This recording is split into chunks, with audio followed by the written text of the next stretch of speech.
Have you ever found yourself in a situation where making a decision seems impossible? Think freely. I deeply appreciate humanism and existentialism. In it, Sartre recounts the real story of a student who found himself paralyzed, facing a difficult decision amidst World War II. This young man discovers that he lost his father and brother. They left to fight the Nazis and never returned. Daly approaches Sartre saying, "Professor, as crazy as it sounds, this makes me want to enlist. I want to help fight Hitler's army." Sartre responds, "All right, and what's the doubt? Are you afraid?"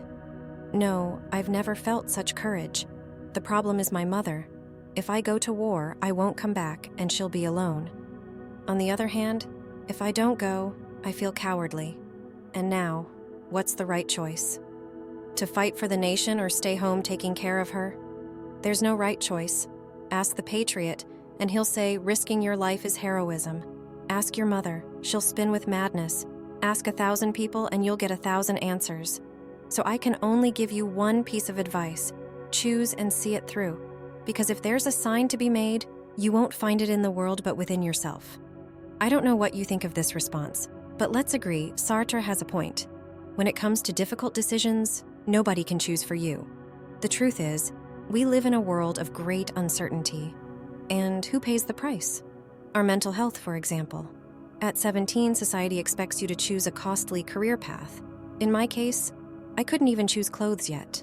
School was violent, full of assaults. But seriously, our education system failed. I'm not just referring to them, we're part of a generation that didn't learn to choose. For every 10 graduates, only 2 remain in the field. Most discover they don't want to work in that area, or worse, can't find a job. This brings us to the question, how do we make good choices? We live in a corrupt, unfair system. That's no secret. But is there a way to navigate this chaos more clearly? Today, I'm here to show you, through philosophy, that there is. For this, I'll analyze the thoughts of Sartre and Kierkegaard. Both have strong opinions on this topic. I challenge you to listen to them without your mind exploding. It's interesting how we see a bird and think, this creature is free, it can fly. But from a philosophical perspective, the question arises, is it truly free? I would say no. Sartre would argue that you, even without wings, are far more independent. Let's consider the example of the cuckoo. This bird barely hatches and already harbors a thirst for violence. It pushes its siblings out of the nest. Why does it do this? Clearly it's because it lacks pity. Sorry, because it's an imposter. Mama Cuckoo, clever as she is, doesn't want to bother raising a child, so she lays her egg in another species' nest and lets them do the work. The problem is, this parasite grows larger than its foster parents and refuses to share food.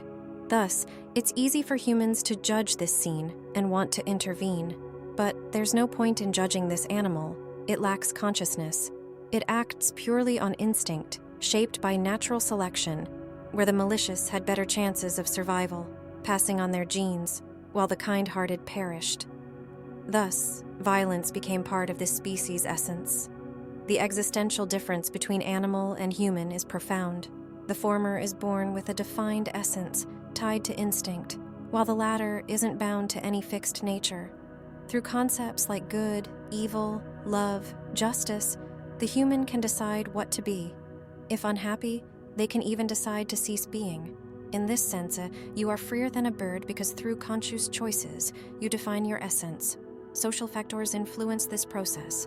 For example, someone raised in a violent environment has a higher chance of developing a violent or traumatized essence. Still, this doesn't imply determinism. For example, I have a cousin, a pastor's son, who didn't become religious. On the contrary, at 16, he embraced his gay identity. I remember once at Christmas, I asked, "Mom, why does he have long hair?" I was a child and didn't know. I was only copying what I've heard. She replied, "Well, dear, it's because your cousin made a choice, and we need to respect that. He chose the fire of hell." Here, we begin to observe our dilemma in a new light. Why is choosing difficult? Because with each decision you define your essence, and existentially, This is a tremendous responsibility. We are always going to be judged. It doesn't matter what choice we make. As Sartre wrote, human beings are condemned to be free. Notice, he doesn't use condemned lightly. It suggests that our existence is a paradox. We are prisoners of our own freedom because existing leaves us no choice but to choose. The passage of time reinforces this dilemma. After all, humans are the only creatures aware of their mortality.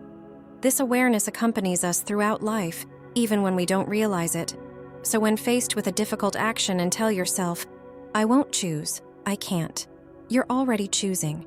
You've chosen to stay stagnant.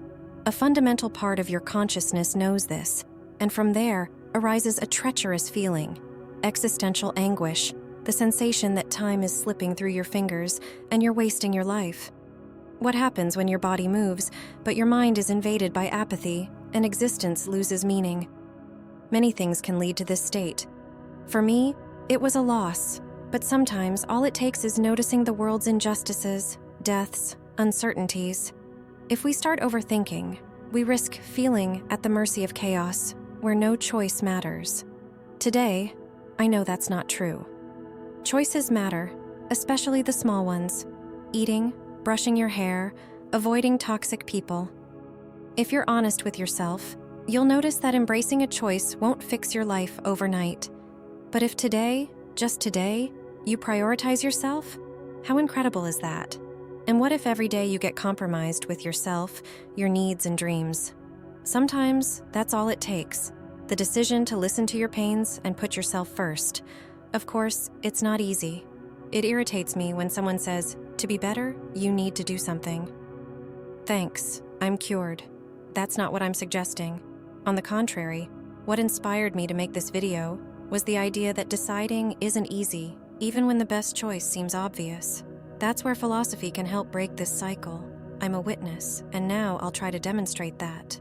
Once there was a Christian who fell in love with a communist girl. They dated, got engaged, and then he decided to end it abruptly, thinking he wasn't enough for her, leaving the girl devastated. He spent the rest of his life regretting and trying to answer the question, why do we choose wrong? The result was a brutal book where he writes, choose this or that, you'll regret it. Love or don't love, cry or don't cry, care or don't, it's all the same, you'll regret it anyway. It seems pessimistic, but it's actually the opposite. The idea is that as long as we choose expecting happiness, we'll never be truly happy. We grew up with the belief that good decisions equate to an easy life, a discourse reinforced by our materialistic culture. Choose the right partner, college, profession, and you'll be happy. Obviously, reality is much more complex. Every significant choice involves a degree of suffering. The best relationship will still have fights, the best college will have boring subjects, the best job will have an annoying manager. Anyway, when we choose expecting happiness, we're more likely to be frustrated by life's ups and downs. This is fertile ground for regret. The solution, according to Kierkegaard, is simple. Forget happiness, seek meaning. The problem with choosing for happiness is that we always come up short. It's hard to compare options because each brings a different pleasure, and this applies to any decision. Should I marry or stay single, live alone or with my parents, confess my feelings to that person, or keep reacting to everything with emojis? No one knows what to do. By accepting this reality, we can see our choices from a new perspective. The moral of the story is this: you're condemned to be free, living in constant anxiety. A little bird comes into the world with a defined essence. It doesn't need to answer to its instincts. You, on the other hand, need to justify your actions to the world, and, above all, to yourself. That's what Sartre means by, being human is being condemned to be free. That's what Kierkegaard means by, choose or don't choose, you'll regret it. These thinkers, atheist and Christian, are saying the same thing. There's no right or wrong choice, at least not objectively. What exists is you and your values, which are subject to change. In other words, when in doubt, forget what seems better or easier, and focus on what makes sense to you in the present. To do that, you need to know yourself, because what makes sense to one person may not to another. If in doubt, observe. What's the easiest way to know yourself? By choosing. When you choose, you learn. When you make mistakes, you learn again. Our paralysis comes from the false notion that one bad choice will ruin us. That's not true. In general, there's room to experiment because even the most well-thought-out versions are subject to factors beyond our control. So, the pressure to always make the best choice isn't just unfair, it's unrealistic. Nobody has that much control over life.